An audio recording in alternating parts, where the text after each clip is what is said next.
L'Alliance nationale des consommateurs et de l'environnement en Togo associe des journalistes togolais dans la nouvelle lutte qu'elle mène contre la criminalité environnementale, réel danger pour la préservation de l'environnement et de la biodiversité. Du 30 au 31 mai 2024 à Lomé en réalité, elle a initié une formation en faveur de ces professionnels des médias afin de renforcer leurs capacités sur les instruments juridiques internationaux et nationaux de lutte contre la corruption verte et le trafic illicite d'espèces de faune sauvage, ainsi que sur les bonnes pratiques en matière de dénonciation et d'alerte. Quand on parle de corruption verte, on parle de la corruption qui est liée à l'environnement. Et dans cette réunion précise, nous parlons des espèces sauvages. Donc, pour pouvoir investiguer là-dessus, nous avons besoin de journalistes d'investigation pour pouvoir mener les enquêtes et voir dans quelle mesure on peut lutter contre le trafic de ces espèces sauvages et en ricochet lutter contre la corruption verte. Il est important de leur donner l'information, de les outiller, de leur montrer comment est-ce que cette investigation doit se faire pour assurer une protection efficace et lutter contre la corruption. En plus des instruments juridiques internationaux, régionaux et nationaux de lutte contre la corruption verte et les changements climatiques, les participants ont aussi été outillés sur les impacts de la criminalité environnementale et les moyens de lutte contre ce délit, les techniques d'investigation sur le phénomène, le lien entre la corruption verte et les crimes organisés, la corruption verte et droits humains, et autres.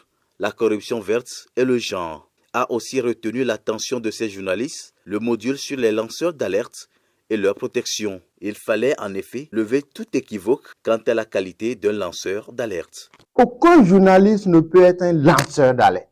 Si vous lisez la directive de l'Union européenne de 2019, un lanceur d'alerte, c'est un agent qui travaille dans un service, que ce soit dans une société ou bien dans une administration publique, qui a vu un acte de corruption et on a encadré le cadre de divulgation. Nous avons essayé de changer avec les journalistes sur ce concept et voir comment l'utiliser, qu'est-ce qu'il faut faire en cas d'acte de corruption, comment exploiter les rapports d'audit pour investiguer, parce qu'un rapport d'audit n'est pas une preuve de corruption. Un rapport d'audit pousse le journaliste à investiguer pour avoir les preuves. Et nous sommes satisfaits qu'avec les journalistes, nous avons trouvé beaucoup de pistes d'entente. Il y a encore besoin de poursuivre le renforcement des capacités. Au bout de ces 2 jours de formation, ponctués d'exercices pratiques, les participants sont visiblement satisfaits de la tenue de l'atelier. Cette formation m'a donné l'envie d'investiguer dans le domaine de la corruption dans le secteur de l'eau et de l'assainissement. Aujourd'hui, on sait quand même que eau et assainissement, c'est vrai, le Togo dispose du code de l'eau et tout cela, mais dans le fond, il y a beaucoup de manquements qu'il faut noter. Et maintenant, c'est de voir comment est-ce qu'on peut vraiment investiguer dans ce domaine-là pour voir quelles sont les corruptions hydrauliques, si je peux le dire, qui existent aujourd'hui. Est-ce qu'il y a un problème? D'où vient le problème? Comment on peut l'éradiquer? Ou bien quelle autorité touchée?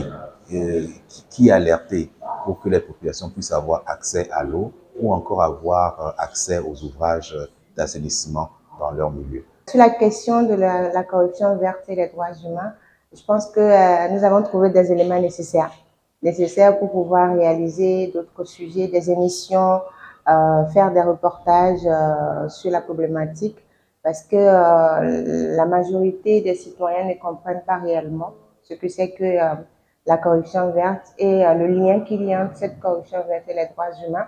Organisateurs et participants à cette rencontre ont aussi discuté de la corruption sexuelle, un autre phénomène qui gangrène la société de nos jours. À noter que cet atelier de Lance Togo a été organisé avec le soutien financier de la Waverly Street Foundation dans le cadre du programme d'intégrité de la gouvernance climatique de Transparency International.